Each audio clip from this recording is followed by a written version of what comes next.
আজকে আমরা দেখব ইউজেস অফ কি ইন লুপস।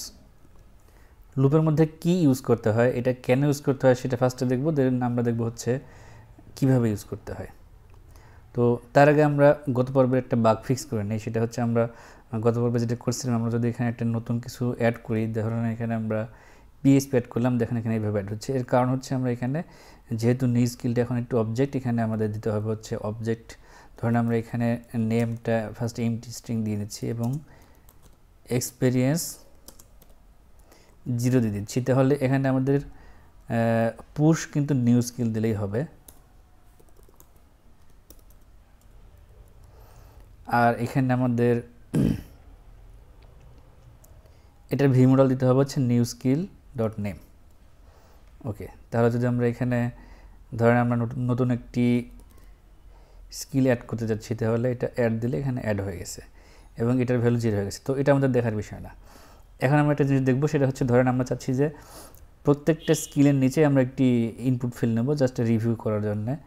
তাহলে এখানে আমরা একটা কাজ করতে পারি, সেটা হচ্ছে আমরা এখানে চাইলে একটি প্যারাগ্রাফ নিতে পারি। প্যারাগ্রাফ নিয়ে এরপর একটি লাইন ব্রেক দিয়ে আমরা নিচে ধরেন আমরা একটি ইনপুট ফিল্ড নিচ্ছি। এটার প্লেস হোল্ডার দিচ্ছি হচ্ছে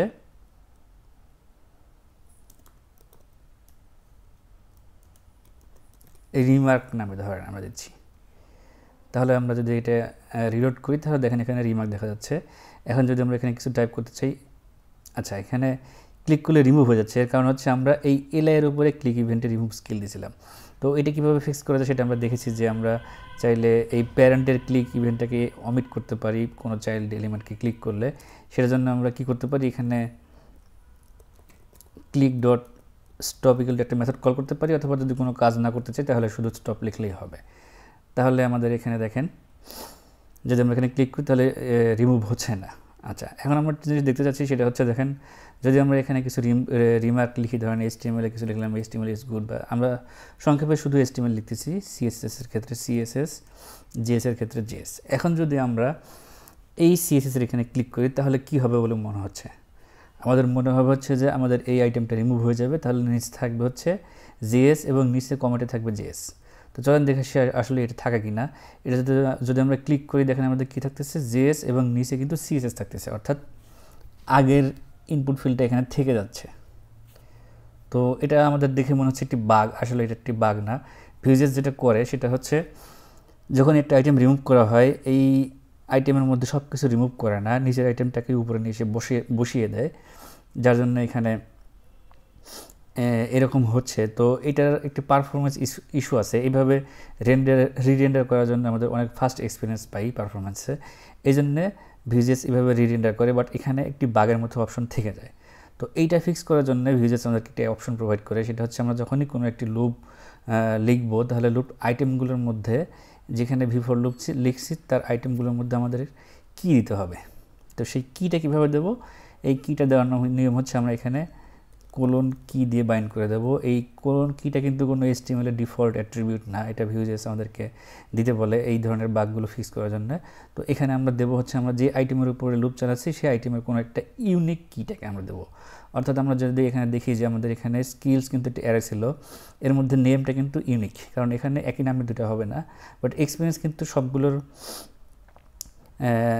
অনেকগুলোর এক্সপিরিয়েন্স একই হতে পারে, যেমন HTML এর এক্সপিরিয়েন্স 5, JS এর এক্সপিরিয়েন্স 5 হতে পারে, তাহলে এটাকে কী হিসেবে ইউজ করা যাবে না। বাট নামটা কিন্তু সবগুলো আলাদা আলাদা হবে। এই জন্য আমরা এখানে চাইলে এই কি এর মধ্যে স্কিল ডট নেমটা দিতে পারি, এটা দিতে পারবো আমরা, এটা অ্যালাউড। অর্থাৎ কি এর মধ্যে আমাদের যেই আইটেমের অ্যারে লুপ চলছে তার মধ্যে আমরা একটা নাম দিতে হবে, যে প্রপার্টি দিতে হবে যেটা হচ্ছে ইউনিক। তাহলে যদি আমরা এখানে একটি কাজ করি, ধরেন এখানে HTML5 এখানে বোঝার সুবিধার্থে HTML, এটাতে CSS এবং নিচেটা JS দিই, এবং এখানে যদি আমরা CSS রিমুভ করি তাহলে নিচে JS থাকে কিনা দেখে আসি, আমাদের JS থাকছে, অর্থাৎ আমাদের এটা ঠিকমতো কাজ করছে। এখন আমরা একটা জিনিস দেখব, সেটা হচ্ছে আমাদেরকে নিষেধ করা হয় এই আইটাকে কী হিসেবে ইউজ করতে। যদিও এখানে আই কিন্তু সবগুলো ইউনিক, এখানে আয়ের ভ্যালু 0 থেকে ধীরে ধীরে বাড়বে, বাট তারপরে যদি আমরা এখানে আই দিই তারপরে আমাদের বাগটা থেকেই যাবে। এটা আমরা চেক করে দেখি। ধরেন এখানে আমরা রিলোড দিলাম, HTML CSS JS।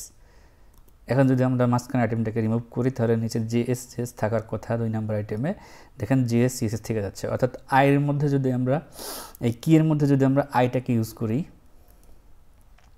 তাহলে কিন্তু আমাদের প্রবলেমটা সলভ হবে না। আবার যদি আমরা এখানে এমন কোনো প্রপার্টি দেই যেটার ভ্যালু ইউনিক না, ধরেন আমরা এখানে এক্সপিরিয়েন্স এখানে 5 সবগুলোরই 5 দিয়ে আমরা চেক করি, ধরেন এটা 5 এটাও 5, এক্সপিরিয়েন্স দুটার সেম হতে পারে, অর্থাৎ কিছু ক্ষেত্রে এরর আসতে পারে। তো আমরা এরর চেক করার জন্য সবগুলো সেম করে দিলাম। এখন যদি আমরা এখানে এই কিটাকে ডট এক্সপিরিয়েন্স দেই তাহলে আমাদের প্রবলেমটা সলভ হলো কিনা চলেন দেখে আসি। এটা আমরা রিলোড করলাম, HTML CSS JS এইভাবে দিলাম। এখন যদি আমরা CSSটাকে রিমুভ করি তাহলে দেখেন JS এর নিচে CSS থেকে যাচ্ছে, অর্থাৎ আমাদের প্রবলেমটা থেকেই গেছে। তাই আমাদের এক্সপিরিয়েন্সটাকে কি হিসেবে ইউজ করা যাবে না, অর্থাৎ আমাদের ইউজ করতে হবে ইউনিক ফিল্ডটাকে কি হিসেবে। এখানে আমরা নেমটাকে কি হিসেবে ইউজ করতে পারি।